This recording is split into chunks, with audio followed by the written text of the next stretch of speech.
रहीम नाज़रीन, अस्सलाम वालेकुम। मैं हूं इमरान वसीम। नाज़रीन, आज के इस प्रोग्राम में एक तो आपको ये बताएंगे कि बानी तहरीक इंसाफ इमरान खान की एलमेंट यानी उनकी अलालत, उनकी बीमारी से मुतल्लिक मीडिया, सोशल मीडिया पे जो बातें की जा रही हैं, तज्जिए तबसरे किए जा रहे हैं, उनकी हकीकत क्या है। पर्दे के पीछे अगर कोई बातचीत चल रही है तो किस ट्रैक पे है, क्या कुछ ऐसा है जो छुपाया जा रहा है। और एक अहम मुलाकात में एक बड़ी हुकूमती बासर ताकतवर शख्सियत ने इसी मामले पे क्या कहा था जब मेरी या मेरे दोस्तों की उनके साथ मुलाकात हुई थी।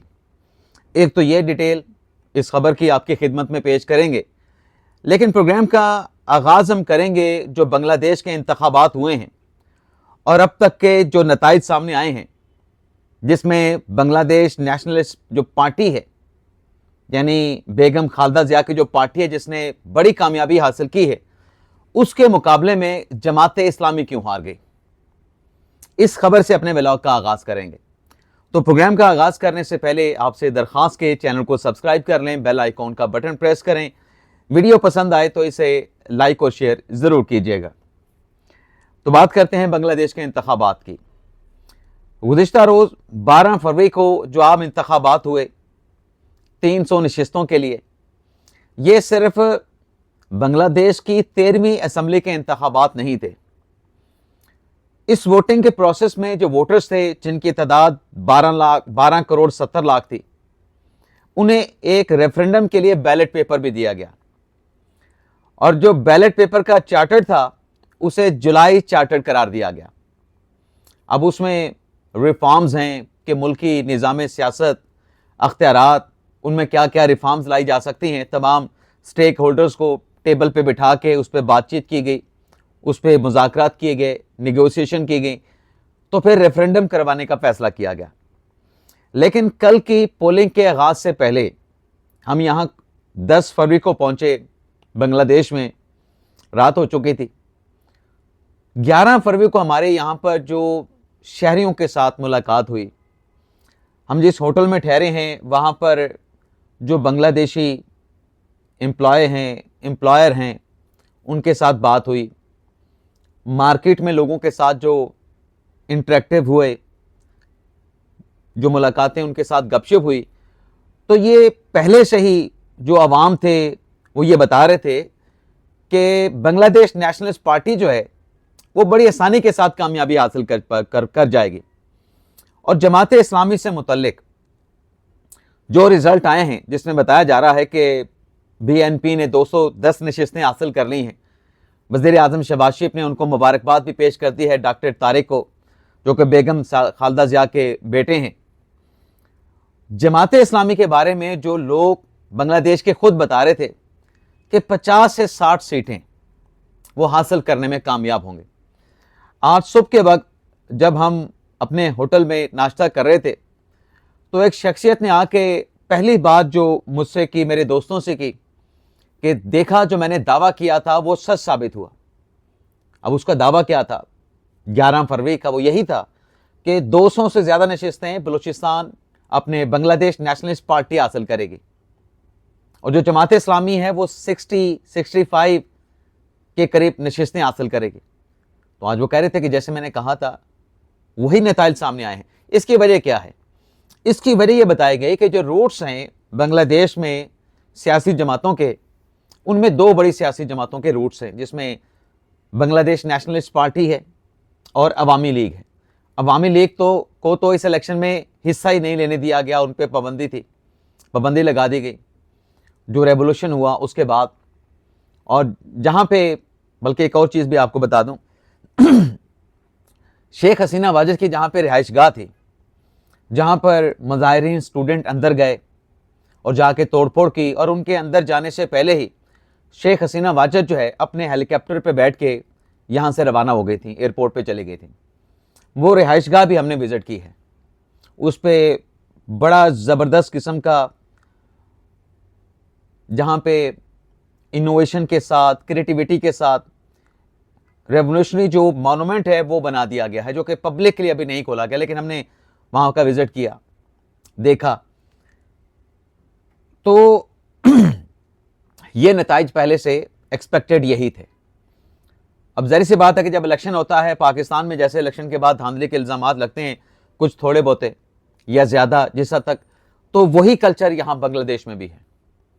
तो यहाँ पर भी कुछ एतराज़ात किए जा रहे हैं, कुछ थोड़े भी हैं कुछ ज़्यादा भी हैं, कि 150 सीटों के ऊपर दोबारा इंतखाबात करवाए जाएँ या कुछ सीटों के ऊपर रिकाउंट करवाया जाए। तो मतलब 150 सीटों का जो इलेक्शन है उनके नताइज तो फिर मान लिए गए। अगर 150 सीटों के ऊपर दोबारा पोलिंग या कुछ सीटों के ऊपर रिकाउंट की बात हो रही है, तो इसका मतलब यह है कि 150 सीटों पर इलेक्शन तो मान लिया गया है। वज़ीर आज़म शहबाज शरीफ साहब ने मुबारकबाद दे दी है, नरेंद्र मोदी ने BNP को मुबारकबाद दे दी है, और आज यहाँ पे जुमे का दिन है। जुमा और सैटरडे का जो दिन जो है वो बांग्लादेश में आम तातील होती है और कोई सेलिब्रेशन नहीं मनाएगी। और सेलिब्रेशन ना मनाने की वजह ये है कि जो रिसेंट पास में जो लीडर्स थे बांग्लादेश के अवाम के, उनका इंतकाल हुआ, जिसमें हादी भी थे। अफसोसनाक उनके साथ जो इंसिडेंट हुआ, उसके साथ बेगम खालदा ज़िया, उनका इंतकाल हुआ तवील अरसे से, वो भी अलील थी, बीमार थी। तो इस वजह से सेलिब्रेशन BNP ने नहीं की है, और आज के दिन और कल के दिन मुकम्मल तौर पे यहाँ पे ढाका सिटी में बांग्लादेश में मुकम्मल तौर पे आम तातील है। तो ये तो होगी बांग्लादेश के इंतखाबात की तफसीलात। अब आ जाते हैं जो इमरान खान साहब का मामला है। नाज़रीन, इमरान खान साहब से मुतल्लिक वो जो एक बात कही जाती है ना, अब उनके एलिमेंट को लेके जो ढील NRO की बातें या दावे किए जा रहे हैं, इस पे एक जुमला बड़ा फिट आता है। वो जुमला क्या है? वो जुमला ये है कि गल वध गए मुख्तियारा, लेकिन हुकूमत 10 दिन ही पई, लेकिन जो चीज़ें चल रही हैं वो कुछ और डिपेक्ट करती हैं, वो कुछ और बताती हैं। पहले तो आप देखें कि जो सुप्रीम कोर्ट में रिपोर्ट पेश हुई इमरान खान साहब की, उसमें सुप्रीम कोर्ट ने हुक्म दिया कि फैमिली के साथ मुलाकात करवाई जाए।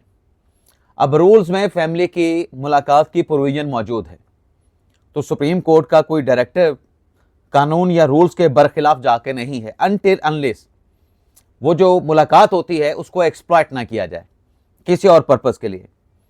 कासिम और सलमान के साथ बात करवाने का भी हुक्म दे दिया, और इसमें जो ख़ास बात है, जहां फैमिली से मुलाकात का हुक्म दिया, जहां बच्चों के साथ बात करवाने का हुक्म दिया, इमरान खान की ट्रीटमेंट जो रिपोर्ट सलमान सफदर साहब ने पेश की, जिसमें कहा गया कि इमरान खान साहब की जो आंख है उसकी 85% जो बिनाई है वो नहीं है, 15% बिनाई बाकी है। तो अदालती बेंच ने उनकी ट्रीटमेंट का हुक्म भी दिया और एक्सपर्ट डॉक्टर से, माहिर डॉक्टर से इमरान खान का इलाज कराने की बात की है। सुप्रीम कोर्ट ने हुक्म दिया है, लेकिन इस हुक्म में अदालत ने कहीं ये नहीं कहा, बल्कि जो इस्तदा थी पाकिस्तान तहरीक इंसाफ इमरान खान साहब की फैमिली की, कि जब ये खान साहब का ट्रीटमेंट करवाया जाए तो फैमिली का कोई मेंबर वहाँ पे मौजूद हो, ये बात अदालत ने एक्सेप्ट नहीं की। इस बात को अदालत ने रद्द कर दिया। लेकिन इसमें अदालत ने डेडलाइन दी है कि 16 फरवरी से पहले आप इमरान खान का ट्रीटमेंट जो है वो करवाएं। अब सुप्रीम कोर्ट के अहकामात जो सामने आए हैं, ये सलमान सफदर साहब की रिपोर्ट की रोशनी में आए हैं। अब उस रिपोर्ट में जो कुछ लिखा गया, जो कुछ बताया गया, एक बात तो तय है ना कि खान साहब बीमार, उनकी आंखों को ट्रीटमेंट की ज़रूरत थी, तो इसमें किसी किस्म की गफलत, किसी किस्म की कोताही की गुंजाइश है ही नहीं। उनका ट्रीटमेंट बर वक्त होना चाहिए था और बर वक्त होना चाहिए। लेकिन सलमान सफदर की रिपोर्ट ये बताती है कि इमरान खान साहब की जो आंखें हैं उस पर खान साहब को खुद भी तशवीश है। अब यहाँ पे आप रिकॉल करें कि ग़ालिबन 2-3 हफ्ते पहले जब ये खान साहब की आंखों के एलिमेंट से मुतल्लिक बातें सोशल मीडिया पे आना शुरू हुई, मीडिया पे, और ख़बर चली कि खान साहब को पिम्स हॉस्पिटल में लाया गया है, मैंने एक व्लॉग में आप देखने वालों को ये बताया था कि जो इमरान खान साहब की जो आंखों की बीमारी है ये नई नहीं है। सलमान साहब की सफदर साहब की रिपोर्ट में जो लिखा गया कि अक्टूबर 2025 में खान साहब की जो आंख थी वो 6/6 थी, यानी मुकम्मल तौर पे खान साहब की जो आंख है वो अक्टूबर 2025 में ठीक थी। जबकि अलीमा खान साहबा का जो अपना स्टेटमेंट अगस्त 2025 का है, उसमें खुद कह रही हैं कि इमरान खान साहब को अपनी एक आंख में शिकायत है, तकलीफ की शिकायत है। और PTI के एक बड़े अहम शख्सियत, उनकी तरफ से हमारी जो उनसे बात हुई, हमने उनसे सवाल पूछा, ये पहले की बात बता रहा हूँ, उन्होंने कहा कि खान साहब की बीमारी पुरानी है। लेकिन हमने एक व्लॉग में जो बात कही थी ना कि ये जो खान साहब की अदालत है, ये एक मरतबा पिम्स हॉस्पिटल में विज़िट करने से ये मामला दुरुस्त नहीं होगा। खान साहब को 1 से 2 मरतबा फिर हो सकता है कि हॉस्पिटल लाना पड़े, उनका ट्रीटमेंट वहाँ पे करवाना पड़े। अब वो हॉस्पिटल पिम्स हो सकता है, कोई प्राइवेट हॉस्पिटल जैसे इस्लामाबाद में शिफा इंटरनेशनल है वो हो सकता है, या शौकत खानम हो सकता है। इसके बारे में हतमी तौर पे फ़िलहाल कुछ नहीं कह सकते, लेकिन ये बात डेफिनेट है, हकीकत है कि खान साहब का आँखों का जो ट्रीटमेंट है उसमें मज़ीद सेशन दरकार हैं।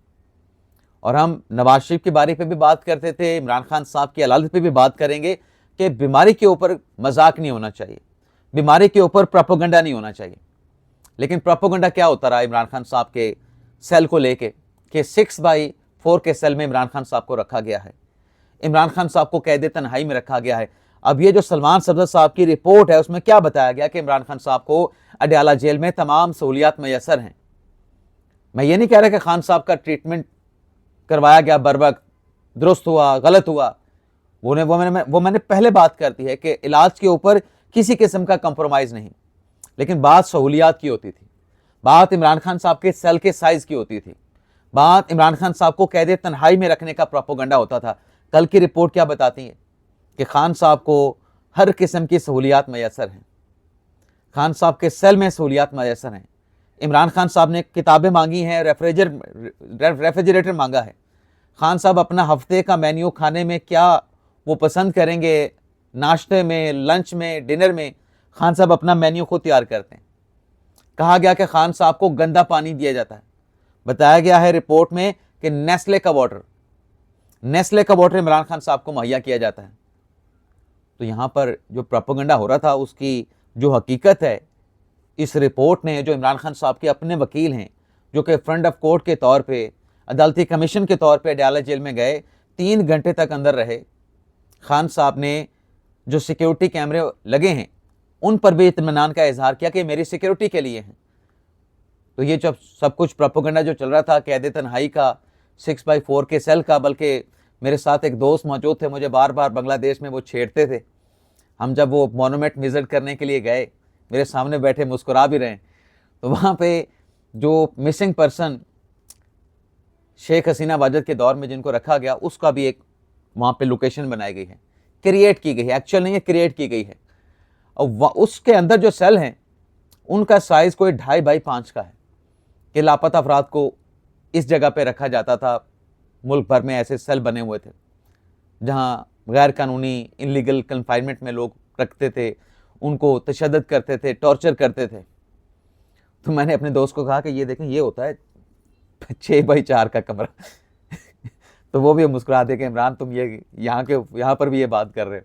तो मैंने कहा देखो ना, ये बात यही हो रही थी ना कि खान साहब के लिए बड़ा छोटा सा वहाँ पे सेल रखा हुआ है, खान साहब करवट भी नहीं ले सकते। तो मैंने कहा ये होता है भाई, कैद तन्हाई वाली ये सूरत होती है। क्योंकि वो मेरा दोस्त जो है मुझे बार बार कभी 9 मई की बात करता था, कभी 26 नवंबर की बात कर देता था, वो मजाक भी चलता रहता था ना साथ साथ में। तो बहरहाल हमारी एक शख्सियत के साथ मुलाकात हुई पाकिस्तान में, बांग्लादेश में नहीं। उस शख्स में से जब हमने ये पूछा खान साहब की ट्रीटमेंट से मुतल्लिक, खान साहब के इलाज से मुतल्लिक, तो उस शख्स ने यही बताया था कि देखें, जहाँ तक इमरान खान साहब के इलाज की बात है, इमरान खान साहब के इलाज पे हुकूमत को कोई एतराज़ नहीं। खान साहब बनीगाला शिफ्ट होना चाहते हैं, बता दें खान साहब, जमान पार्क होना चाहते हैं, खान साहब बता दें। उन्होंने कहा जी हमें कोई एतराज़ नहीं, ये तो हमारे फ़ायदे में है। अब इस पे किसी और का एतराज़ है, किसी और का एतराज़ नहीं है, लेकिन एक बात की कन्फर्मेशन हुकूमत के मिनिस्टर जनाब तारिक फजल चौधरी साहब ने कर दी है कि अगर इमरान खान साहब को इलाज के लिए बाहर भिजवाना पड़ा, उनका इलाज बाहर हो सकता है, तो हुकूमत को इसमें कोई एतराज़ नहीं। तो हुकूमती मिनिस्टर भी वही बात कर रहा है जो कुछ दिन पहले पाकिस्तान में एक बड़ी अहम और ताकतवर शख्सियत के साथ हमारी मुलाकात में जो हमारे साथ बात शेयर की गई थी कि हुकूमत को कोई एतराज़ नहीं, बल्कि उल्टा हुकूमत के फ़ायदे में होगा। अब सोशल मीडिया के ऊपर क्या बात हो रही है कि ये क्या खान साहब के इलाज की बातें। ओ भाई, खान साहब अगर उनके लिए कोई एक अच्छी बेहतरी का सामान पैदा हो रहा है, बीमारी के ऊपर आप प्रोपेगेंडा करके, ये फिर कोई मुनासिब बात तो नहीं है ना। मतलब डॉलर के लिए आप चाहते हैं कि खान साहब अंदर ही रहें, खान साहब का ट्रीटमेंट ना हो। अब इमरान खान साहब की बहन अलीमा आपा वो अदालतों पे चाहे जितना मर्जी एतराज़ करती हैं, अब उनके खिलाफ जो 26 नवंबर का केस है, कल वो नहीं पेश हुई 26 नवंबर के केस में। अदालत ने एक मरतबा फिर उनके जो अरेस्ट वारंट हैं, वो अरेस्ट वारंट जो है वो जारी कर दिए गए। पुलिस को कहा कि गिरफ्तार करके पेश करें। एलिमेंट की बात हो रही थी, जनरल बानवर साहब भी अपने घर में गिरे हैं और उनको रावलपिंडी CMH हॉस्पिटल में एडमिट किया गया है। ISPR ने इस खबर के हवाले से इलामिया जारी करके बताया। तो बीमारी जिसकी भी हो उसका मजाक नहीं होना चाहिए, उस पर प्रोपेगेंडा नहीं होना चाहिए और इस बीमारी के ट्रीटमेंट पे किसी किस्म का कंप्रोमाइज़ भी नहीं होना चाहिए। इजाज़त चाहते हैं। अल्लाह हाफिज़।